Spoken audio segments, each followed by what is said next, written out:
Assalamualaikum warahmatullahi wabarakatuh. Selamat sore teman-teman YouTube.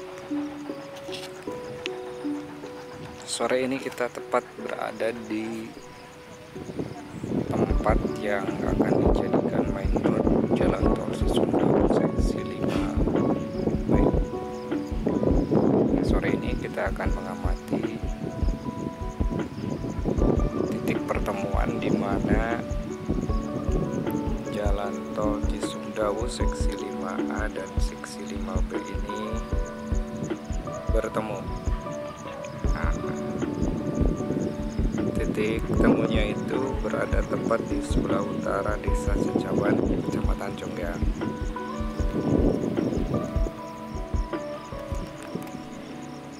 Jadi spesial untuk hari ini saya nggak pakai Google Voice karena tempat ini cukup emosional bagi saya. Jadi kenapa selama ini saya jarang memakai Google Voice itu disebabkan karena kalau saya memakai narasi live seperti ini banyak sisi emosional, sisi sentimental dalam diri saya pribadi yang kadang mempengaruhi independensi daripada konten yang saya berikan. Jadi kadangkala kalau meliput di tempat-tempat yang mempunyai ikatan emosi dengan saya, kadang posisi saya sebagai konten kreator, sebagai orang yang terdampak secara tidak langsung daripada Tol Cisumdawu ini. Oleh karena itu saya lebih mengutamakan memakai Google Voice gitu teman-teman. Nah, tempat ini jadikan main road nantinya di seksi 5B. Sedangkan fokus pekerjaan seksi 5B sendiri itu sekarang lebih ke arah pengalihan jalan Kabupaten Congyang menuju Ujung Jaya. Titik awalnya di sebelah sana. Nanti untuk lebih jelasnya nanti bisa dilihat dari pantauan lewat drone ya. Tepat di antara di sebelah barat dari pepohonan pohon ini nih.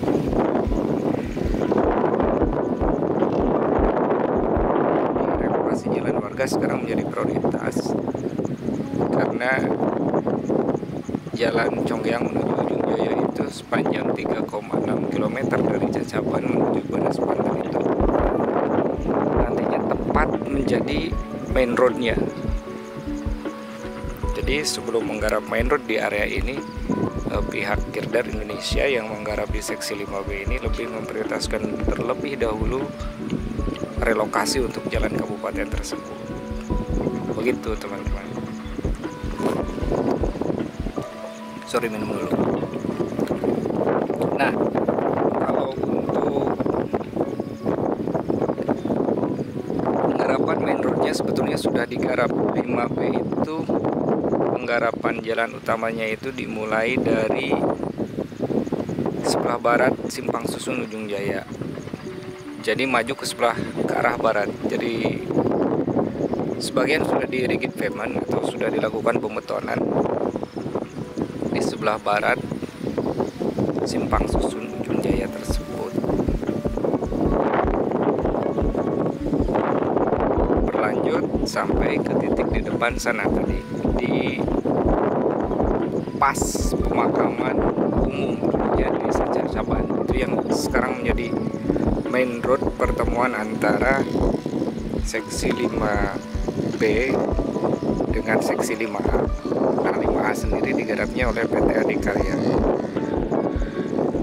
Semuanya tergabung dalam konsorsium Badan Usaha Jalan Tol Citra Karya Jabar Tol.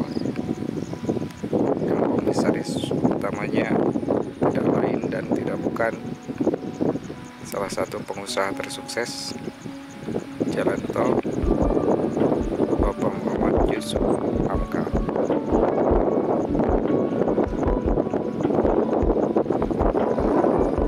Nah, tempat ini cukup emosional juga karena saya sering bermain dulunya di sini. Kalau kata orang Sunda mah saya sering ngurak di sini. Saya sering bermain layang-layang di daerah ini. tapi saya nggak punya sawah di sini. Cukup numpang main doang. Ya, itu Desa Cacaban. Maaf, Desa Cacaban. Nah, di sebelah barat saya ini. Jadi nanti kalau teman-teman melihat kondisi daripada drone-nya agak kurang jelas, kebetulan kita menghadap matahari, tapi cuacanya agak berkabut seperti ini, jadi nanti pengamatan udaranya nggak terlalu jelas. Cukup disayangkan, padahal cuaca biasanya seperti saat sekarang, saat ini cerah. Nah, jadi fokus pengamatan kita nanti itu adalah pertemuan antara tol Cisumdawu di seksi 5A dengan 5B. Kita berlanjut dulu ke arah barat, menuju ke arah Tangerang sebelah ujung Desa Cacaban. Kemudian melihat proses blasting. Jadi di sebelah utara Desa Cacaban itu sama seperti di seksi 4, karena areanya berbatu, jadi diperlukan proses blasting atau peledakan, didinamit kurang di nama. Nah, gitulah.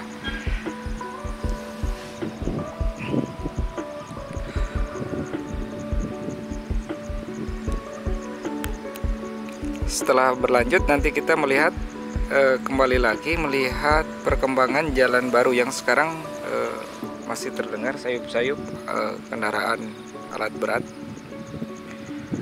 yang mengangkut material di sini. Untuk relokasi jalannya nanti juga kita terbangnya nggak menghadap ke depan atau ke belakang, kita ke samping supaya lihat perbedaan altitude di sini. Jadi posisi main road, kemudian bekas jalan yang lama yang sekarang masih digunakan di Jalan Congyang Ujung Jaya, dengan posisi jalan barunya itu, jalan baru untuk warga, untuk relokasi jalan kabupatennya itu posisinya berada di bawah main road tol, di daerah Urug, cek kurang di nama sawah Urug. Sawah Urug dinamakan Urug itu ya emang sering terjadi longsoran. Agak mengkhawatirkan juga sih untuk relokasi jalan baru nantinya. Takutnya itu ya gitulah, longsor yang ditakutkan. Bagi kita yang sehari-hari melewati jalan ini, kenapa misalkan kamu sok tahu? Kebetulan saya lahir di sini, besar di Congyang, dan sehari-hari saya ke Ujung Jaya, kuli di Ujung Jaya, jadi tahu setiap hari bagaimana kondisi jalan Congyang Ujung Jaya yang sudah beberapa tahun, mungkin puluhan tahun ya, adalah lebih dari 10 tahun nggak tersentuh perbaikan.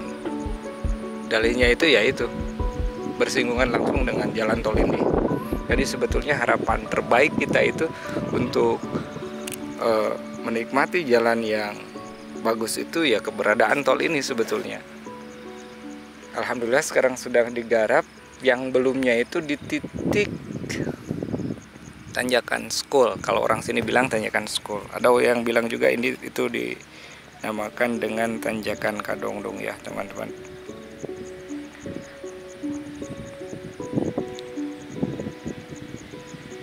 Dinamakan tanjakan Kadongdong.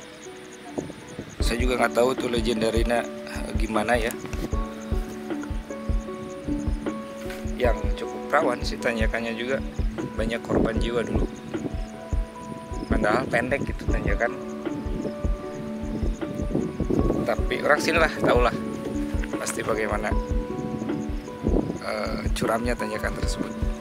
Gak terlalu curam, gak terlalu panjang, tapi kenapa banyak kendaraan yang dari arah Ujung Jaya menuju Congyang itu sering gak naik. Begitu. Nah, di sebelah selatannya nanti, nah ini dibangun jalan bagi warga, dan sekarang juga cukup berat kalau melihat medannya. Saya nggak tahu nanti pihak BUJT di sini mau seperti apa kan? Apakah mau dibuat hanya pakai urugan tanah atau pakai flyover atau jembatan layang. Mari kita lihat di perkembangan selanjutnya ya. Kita amati kapan bisa digunakannya. Nah, banyak teman-teman yang menanyakan kapan bisa digunakannya jalan bagi warga ini.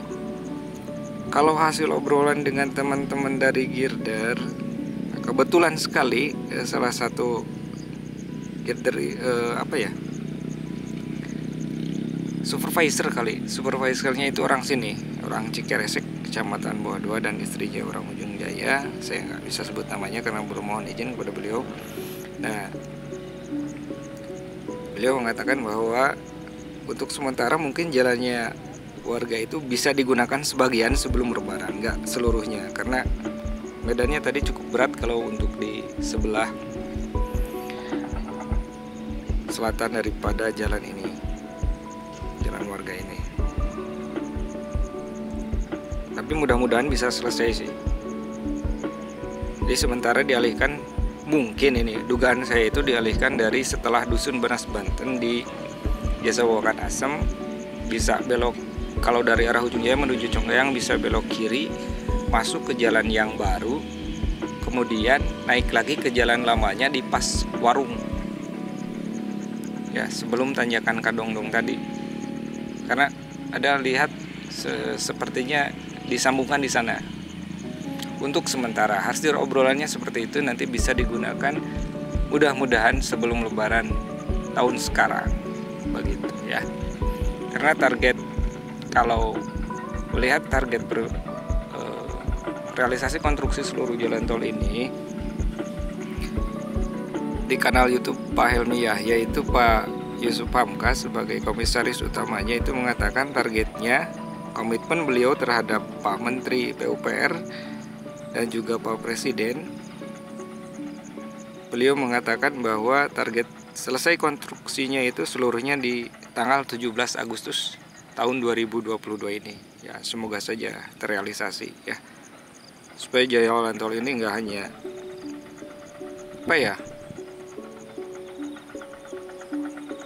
bisa bermanfaat lah secepatnya untuk warga Sumedang, khususnya ya Jawa Barat, semuanya lah warga Indonesia bisa memanfaatkan jalan tol ini.